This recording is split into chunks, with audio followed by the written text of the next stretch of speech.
حضور کی حدیث بدأ الاسلام غریبا وسیعود کما بدأ فطوبی للغرباء. اسلام کمزور تھا، اجنبی تھا، غریب تھا، کوئی اس کا جاننے والا نہیں، پہچاننے والا نہیں، پرسان حال نہیں تھا، لیکن اب اللہ نے اسلام کو غلبہ دیا ہے. اب سبھی ٹھاڑے کے سب دوست ہیں، طاقتور کے تو سبھی جو ہے ساتھی ہیں، لہذا اب سب ساتھ دے رہے ہیں. لیکن تم دیکھنا اسلام بہت جلد پھر غریب ہو جائے گا. بدأ الاسلام غریبا وسیعود کما بدأ. فعل مضارع پر جب سین آتا ہے وہ ہے مستقبل قریب، ان قریب اسلام پھر غریب ہو جائے گا. اس کے بعد سے اب تک کی تاریخ اگر میں بیان کروں تو پھر صبح ہو جائے گی. حضور نے فرمایا اوتی تو جوامع الکلم، مجھے اللہ تعالیٰ نے نہایت جامع کلمات عطا کیے ہیں. ایک حدیث کے حوالے سے اب تک کی تاریخ 14 برس سے چند سال کم کی تاریخ ایک حدیث میں. مسند احمد ابن حنبل کی روایت، نعمان ابن بشیر رضی اللہ تعالیٰ عنہ راوی. غالباً یہ کتاب کا یہاں تقسیم ہوا ہوگا، اس میں یہ حدیث کے ٹیکسٹ موجود ہیں. میں اگر لفظاً معاملہ لے کر چلوں گا تو معاملہ مشکل ہو جائے گا. ترجمہ بھی، متن بھی، یہ 4 ورقہ ہے، جنہیں نہیں ملا وہ جاتے ہوئے لیتے جائیں ضرور. حدیث کا لب لباب کیا ہے؟ حضور نے اپنے دور سے لے کر قیامت تک 5 ادوار گنوائے ہیں تاریخ کے. پہلا دور دور نبوت، دور سعادت. دوسرا دور خلافت علی منہاج النبوہ، نبوت کے نقش قدم پر، نبوت کے طریق پر خلافت. کیا مطلب؟ خلافت راشدہ میں وہ نظام جو کا تو قائم رہا جو محمد عربی صلی اللہ علیہ وسلم نے قائم فرمایا تھا. تیسرے دور کو کہا آپ نے ظالم ملوکیت، بادشاہت.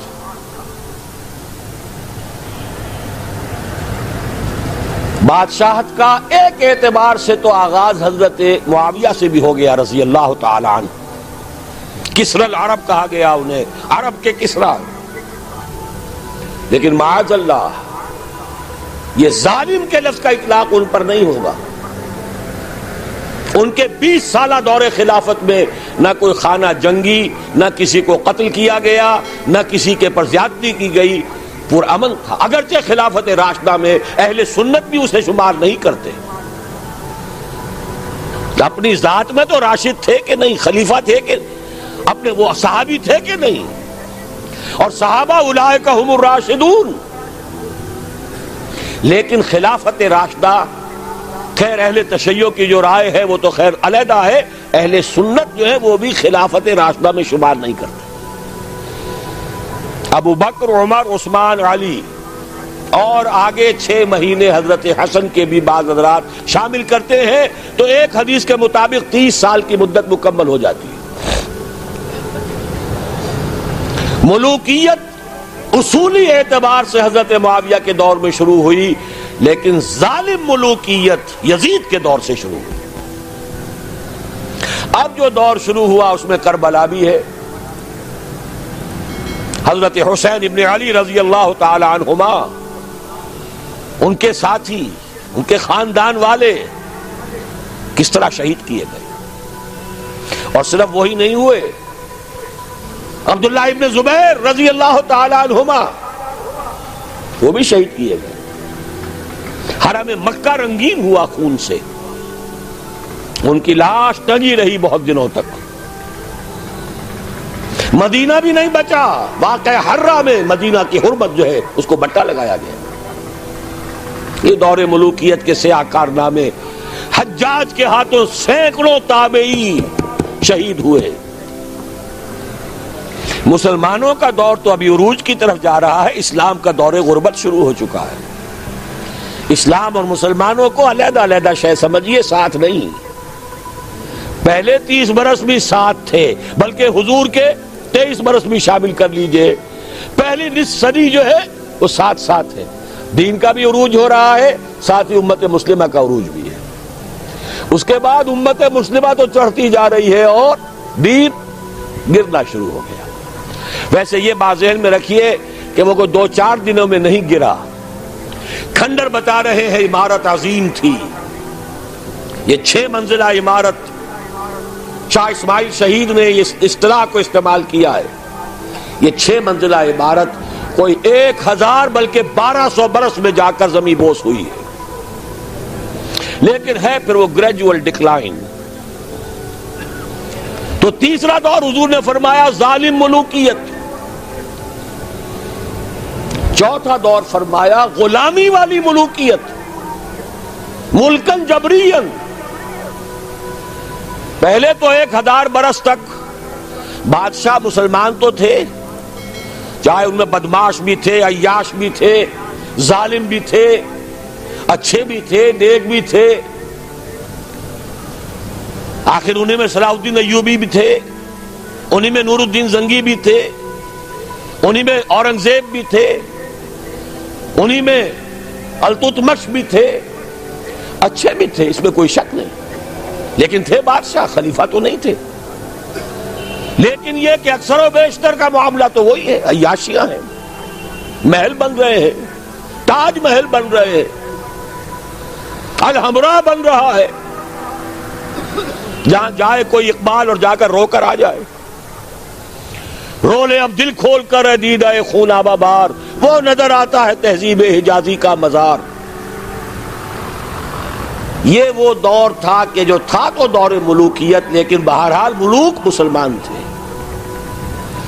چوتھا دور آیا جبکہ غلامی کے ساتھ ملوکیت۔ کیا مطلب؟ ملکہ برطانیہ کی رعایا بن گئے تھے کہ نہیں ہم؟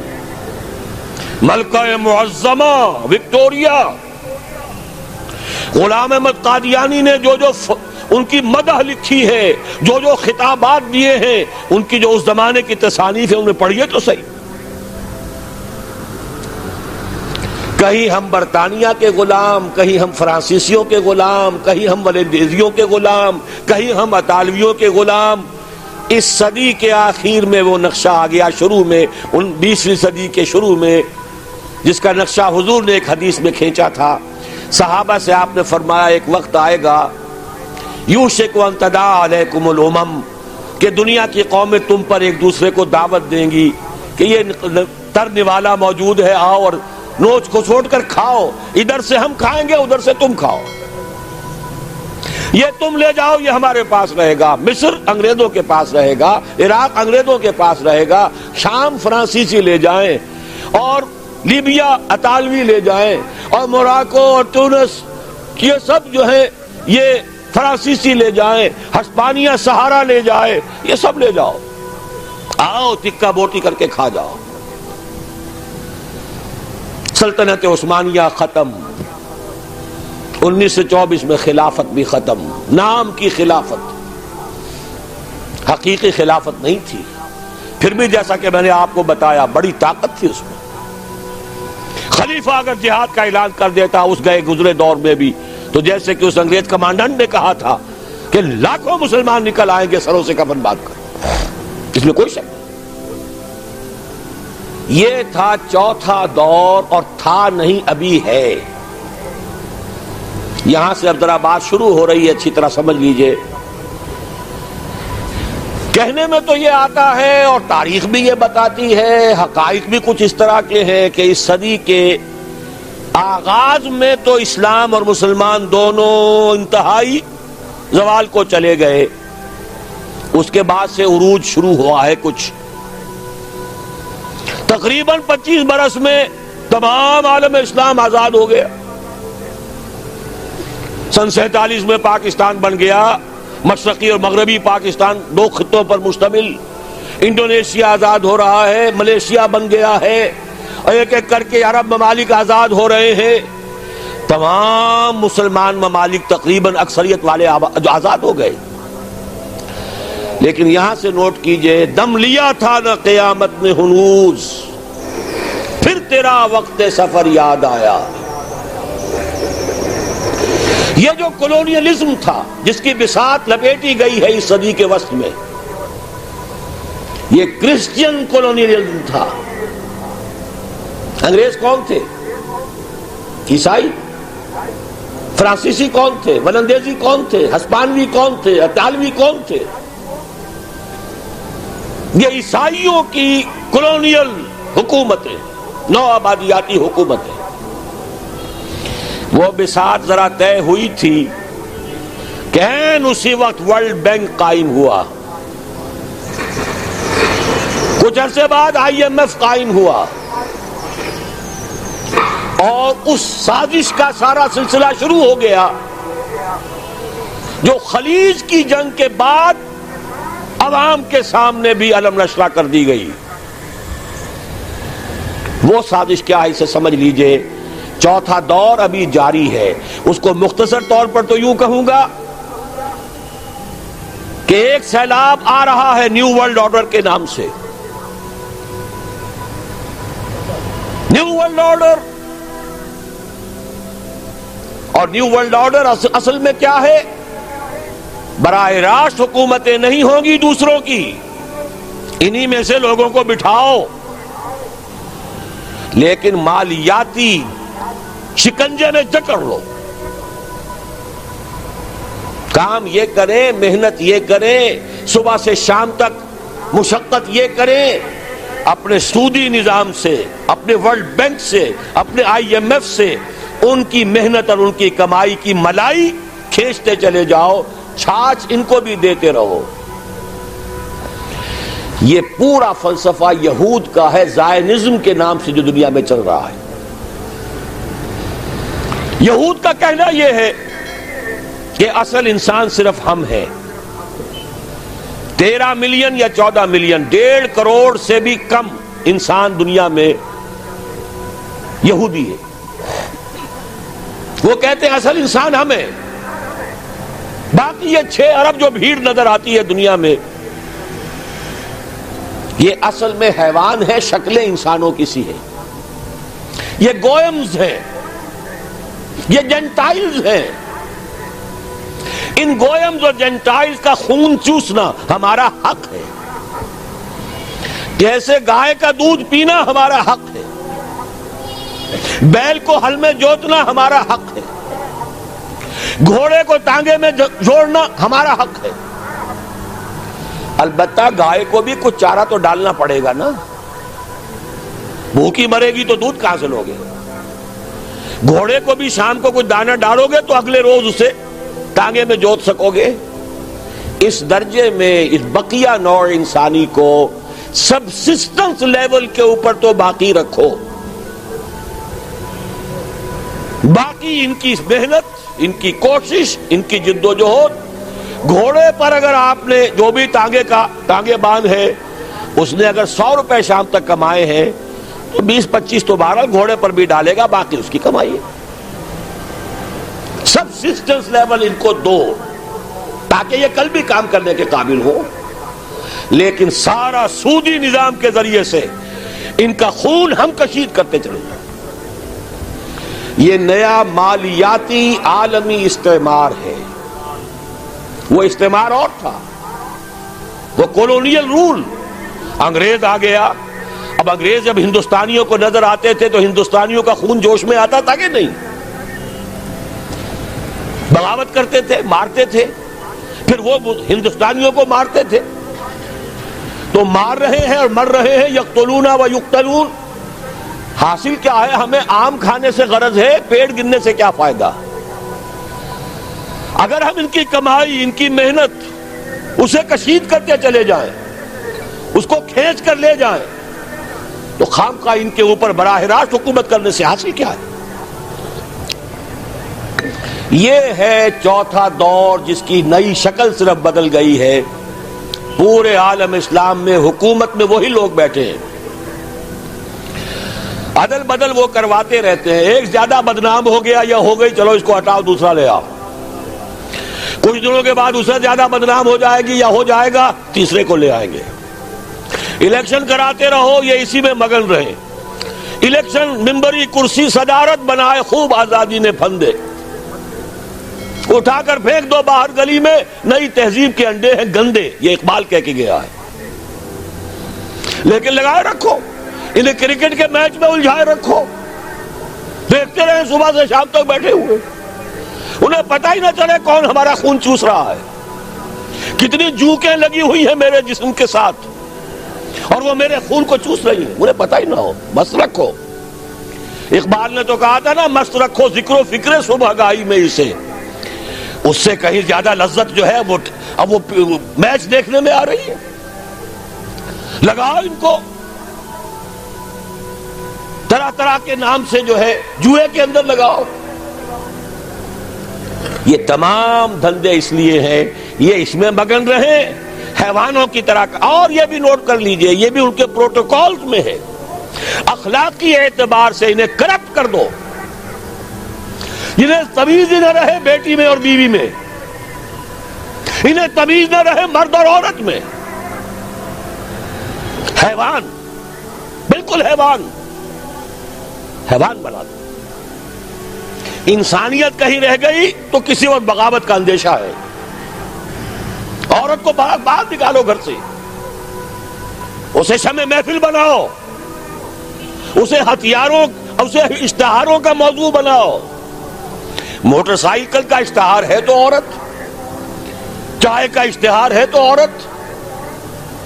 یہ سارے کھیل یوں ہی نہیں ہو رہے، protocols of the elders of the Zion 1897 کے ان کا ذرا مشاہدہ کیجئے تو معلوم ہو جائے گا جو کچھ ہو رہا ہے وہ یہود کی وہ سازش۔ حضور صلی اللہ علیہ وسلم کی اس مقصد بعثت کی تکمیل کا سیلاب جب چلا تھا، تھمتا نہ تھا کسی سے سیل رواں ہمارا، کس نے روکا؟ نہ ایرانیوں کی تلواریں روک سکیں، نہ رومی لیجنز، رومی فوجی دنیا جو ہے تھراتی تھی ان کے نام سے، نہیں روک سکے اس سیلاب کو۔ حضرت خالد نے کہا تھا رومیوں سے، تم اپنی تعداد پر نہ جانا، اپنے اسلحہ پر نہ جانا، جان لو تمہارا مقابلہ آج اس قوم سے ہے جسے موت اتنی ہی عزیز ہے جتنی تمہیں زندگی عزیز ہے۔ منحصر مرنے پہ ہو جس کی امید، نا امیدی اس کی دیکھا چاہیے، تو موت کا خواہش مند ہے۔ شہادت ہے مطلوب و مقصود مومن، نہ مال غنیمت نہ کشور کشائی، اسے کون شکست دے گا؟ تو اچھی طرح سمجھ لیجئے یہ سارا پیکج ہے۔ یہ پیکج کا لفظ آج کل بہت استعمال ہو رہا ہے، پیکج، یہ پورا پیکج ہے۔ انسان کو حیوان بناؤ، جنسی اعتبار سے حیوان، اور اس کو حیوان کی سطح پر لا کر کام کرو، صرف روزی کھاؤ جو تمہارے لیے ضروری ہے، باقی تمہاری محنت کا سب حاصل ملائی اوپر کی ہم لے جائیں گے۔ یہ ہے اس وقت اس چوتھے دور کا نصف ثانی۔ شکل بدل گئی ہے، صورت تبدیل ہو گئی ہے، ابھی ہم غلام ہیں۔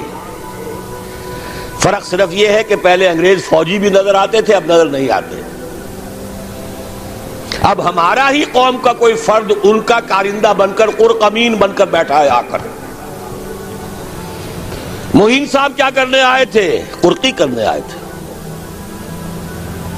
اب شاہد برکی صاحب کیا کرنے آئے؟ قرقی کرنے آئے۔ بے نظیر تو اس لیے بدنام ہو گئی، فلاں شے مہنگی، فلاں شے مہنگی، فلاں شے مہنگی، وہ گئی تو اس کے بعد جو مہنگائی کا طوفان آ رہا ہے وہ کون لا رہا ہے؟ اور ابھی نہ معلوم کتنی حکومتوں کے جھٹکے ہوں گے، کتنی حکومتیں قربان ہوگی۔ یہ دور ہے چوتھا دور، حالات دن بدن اور خراب ہو رہے ہیں، اس کو نوٹ کر لیجئے۔ اس وقت جو اب استعمار آ رہا ہے وہ یہودی استعمار ہے، خود عیسائی ان کے اعلی کار ہیں۔ پوری دنیا میں ایک سول سپریم پاور امریکہ، اور امریکہ کی جان حقیقت میں یہودیوں کے ہاتھ میں، فرنگ کی رگیں جہاں پنجے یہود میں ہے۔ بظاہر آپ یہ کہہ سکتے ہیں U N O, new world order کی امین کسٹوڈین کون؟ U N O. U N O کون؟ امریکہ کی لونڈی۔ اور امریکہ کی جان کس کے ہاتھ میں؟ یہودیوں کے ہاتھ میں۔ یہ عالمی استعمار، اس کا طوفان چلا رہا ہے. آخری ٹکراؤ ہونا ہے امت محمد اور یہود کے مابین. شیطانی قوت کا سب سے بڑا نمائندہ یہودی، وہ جو اقبال نے اشعار کہے تھے، دنیا کو ہے پھر مار گئے روح و بدن پیش، تہذیب نے پھر اپنے درندوں کو ابھارا، اللہ کو پامر دیے مومن پہ بھروسہ، ابلیس کو یورپ کی مشینوں کا سہارا. لیوسیفر، اس کا اعلی کار آرڈر آف الومیناٹی، اس کے اعلی کار میسن، فری میسن، فلاں اور فلاں اور فلاں، زائنزم کے نام سے تحریک. 2000 برس کے بعد یہودیوں کی حکومت قائم ہو گئی 1948 میں. میں نے 2000 برس کہے تھے پہلے بھی. سن 70 عیسوی میں یہ بے دخل کیے گئے تھے فلسطین سے اور یروشلم سے. ان کا ہیکل سلیمانی، اور وہ بھی نمبر 2 تھا، سیکنڈ ٹیمپل. پہلا ٹیمپل پہلے نبوکدنضر کے ہاتھوں یا بخت نصر کے ہاتھوں برباد ہوا تھا، وہ تو حضرت مسیح سے بھی 600 برس قبل. پھر انہوں نے بعد میں بنایا اپنا ٹیمپل، سیکنڈ ٹیمپل کہلاتا ہے. سن 70 عیسوی میں رومنز نے اسے بھی گرا دیا. وہ آج تک گرا پڑا ہے، اس کی صرف ایک دیوار سلامت ہے، کوئی چھوٹی سی کہیں، جس کو ویلنگ وال کہتے ہیں. وہاں جاتے ہیں، زیارت کرتے ہیں اور سر پھوڑتے ہیں اپنا اور ماتم کرتے ہیں، روتے ہیں.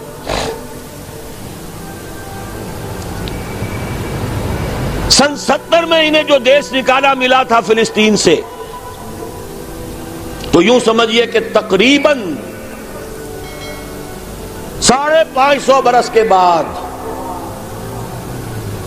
حضرت عمر رضی اللہ تعالیٰ عنہ کے ہاتھوں جب یروشلم فتح ہوا ہے، اس کے بعد سے انہیں یروشلم میں داخلے کی اجازت ملی. حضرت عمر نے رحم فرمایا کہ تم بھی آ سکتے ہو یہاں، لیکن جو کرسچنز نے، عیسائیوں نے جب قبضہ دیا تھا، چونکہ فتح نہیں کیا تھا مسلمانوں نے یروشلم کو، فتح نہیں ہو سکا تھا، وہ تو انہوں نے ایک معاہدے کے تحت ہینڈ اوور کیا ہے، سرنڈر کیا ہے. اور اس معاہدے میں عیسائیوں نے یہ بات طے کرا دی تھی کہ یہاں یہودیوں کو آباد ہونے کی اجازت نہیں دی جائے گی. آئیں، زیارت کریں، چلے جائیں. مکان نہیں خرید سکتے، زمین نہیں خرید سکتے، سیٹل نہیں ہو سکتے. لیکن 1900، بلکہ نوٹ کر لیجئے 1897 میں، اب یہ 1997 آ رہا ہے اگلے سال کیا، اب تو بہت قریب آ گیا، سال تو بہت بڑی بات ہوتی ہے. 1 مہینے بعد، 1.25 مہینے بعد شروع ہو رہا ہے. پورے 100 برس قبل یہودی بینکرز تھے، کچھ بڑے بڑے بینکرز، سوئٹزرلینڈ میں جمع ہوئے، نقشہ بنایا، اسکیم بنائی.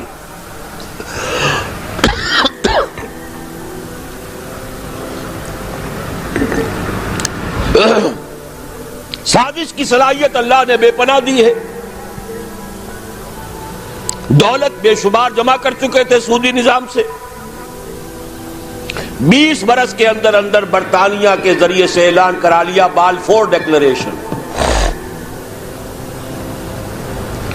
سن 70 اور 1917 کتنا فرق ہوا اس میں؟ 1800 برس سے زائد عرصہ. ان کا داخلہ ممنوع تھا پہلے 500 برس، بعد میں داخل ہو سکتے تھے، آباد نہیں ہو سکتے تھے. 1917 میں بالفور ڈیکلریشن کے ذریعے حق مل گیا کہ ہاں یہ بھی آ سکتے ہیں، مکان خرید سکتے ہیں. چونکہ اب ظاہر بات ہے پہلی جنگ عظیم کے بعد مسلمان تو چت پڑا ہے، کون بولے گا. اندیشہ ہو سکتا تھا تو ترک خلافت سے ہو سکتا تھا کہ کہیں تنگ آمد بجنگ آمد، خلیفہ کہیں اعلان کر بیٹھا جہاد کا تو کیا ہو جائے گا پوری دنیا میں، لہذا خلافت ختم کروا. چاک کر دی ترک ناداں نے خلافت کی قبا، سادگی اپنوں کی دیکھ، اوروں کی عیاری بھی دیکھ. میں صبح بتا چکا ہوں آپ کو، فری میسن تھا مصطفیٰ کمال پاشا. بہرحال 1917 کا بالفور ڈیکلریشن، اب آنے شروع ہوئے یہودی. یہودی آیا کسی عرب سے پوچھا بھائی اس مکان کا کیا مانتے ہو؟ یہ 2 لاکھ. لو بھائی 3 لاکھ لے لو لیکن صبح ہی صبح نکل جاؤ. اس کھیت کے کتنے دام ہیں؟ جو دام بتاؤ اسے بڑھ کر کے جلدی سے جاؤ. اس وقت انہوں نے ابتدا میں کوئی تشدد نہیں کیا، لیکن دولت، اس کی چمک، ہوتے ہوتے اتنے قدم جما لیے کہ پھر 1948 میں اسرائیل ایک ریاست کی حیثیت سے دنیا میں قائم ہوا.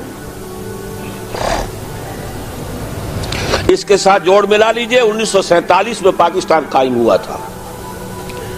یہ ہم عصر واقعات یوں ہی نہیں ہے کہ ایسے ہی آ کر جوڑ مل گئے ہیں.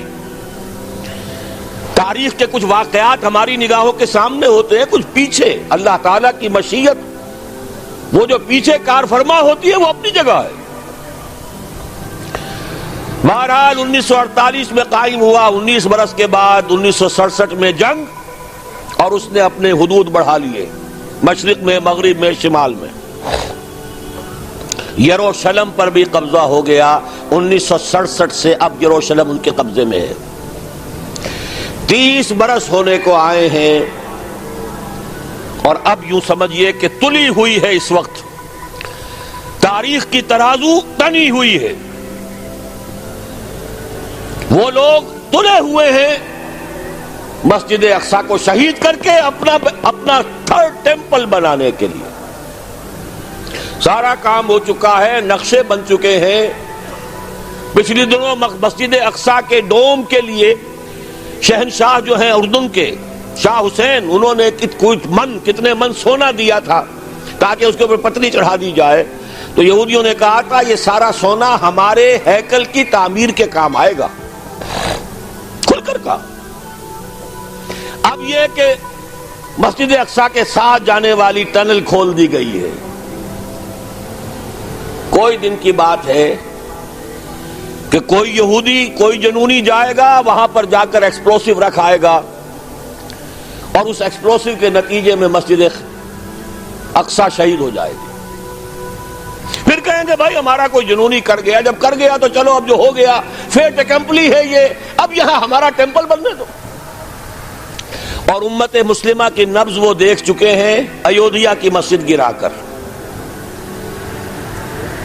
پوری دنیا میں کسی مسلمان کو محسوس ہی نہیں ہوا. ہندوستان کا مسلمان کھڑا ہوا احتجاج کے لیے، غیر منظم مشتعل ہو گیا، پولیس کے ہاتھوں 6000 آدمی مارا گیا. پاکستانی اٹھے، مندر گرا دیے، اور پھر وہ زکوٰۃ کے پیسوں سے بنا کر دیے. باقی پورے عالم عرب میں کسی کو محسوس بھی نہیں ہوا کہ کوئی واقعہ ہوا ہے. دیورس RSS کا جو گرو تھا، ابھی مرا نہیں ہے لیکن اپنی صحت کی خرابی کی وجہ سے اس نے ایک چوتھے گرو کو حوالے کر دیا ہے، RSS، راشٹریہ سیوک سنگھ. اس نے یہ سرکولر ایشو کر دیا تھا پورے ہندوستان کی ہندو جماعتوں، انجمنوں، سوسائٹیوں کو. اب ہمیں طے کر لینا چاہیے اور کھل کر کہنا چاہیے کہ ہندوستان کی سرزمین کو مسلمان کے وجود سے ہم پاک کریں گے. اور میں تمہیں پورا اطمینان دلاتا ہوں کہ کہیں کوئی ری ایکشن نہیں ہوگا. کوئی تھوڑا سا پاکستان میں، کوئی بنگلہ دیش میں، ان کی ہمیں پرواہ نہیں ہے. انہیں پورا یقین ہے عالم عرب اور بقیہ پورا عالم اسلام بولے گا نہیں. بہرحال یہ جو فضا تنی ہوئی ہے، اس کے حوالے سے اب میں صرف آخری بات آپ سے کروں گا. فضا بہت خراب، حالات بہت خراب، لیکن اس مایوسی کے اندھیارے میں خوشخبری ہے محمد الرسول اللہ صلی اللہ علیہ وسلم کی عطا کردہ کہ یہ چوتھا دور بھی بالآخر ختم ہوگا اور 5واں دور آئے گا. ثم تکون خلافۃ علی منہاج النبوہ، پھر دور آئے گا خلافت علی منہاج النبوہ کا. پوری حدیث اس کتابچے میں ہے، دیکھ لیجئے گا. اور اب جب یہ خلافت آئے گی، 2 حدیثیں اور موجود ہیں جو میں نے شروع میں پڑھی بھی ہیں. ان کا حاصل یہ کہ اب گلوبل ہوگی، پوری دنیا میں ہوگی، کل کرۂ ارضی پر ہوگی، تمام عالم انسانیت پر ہوگی.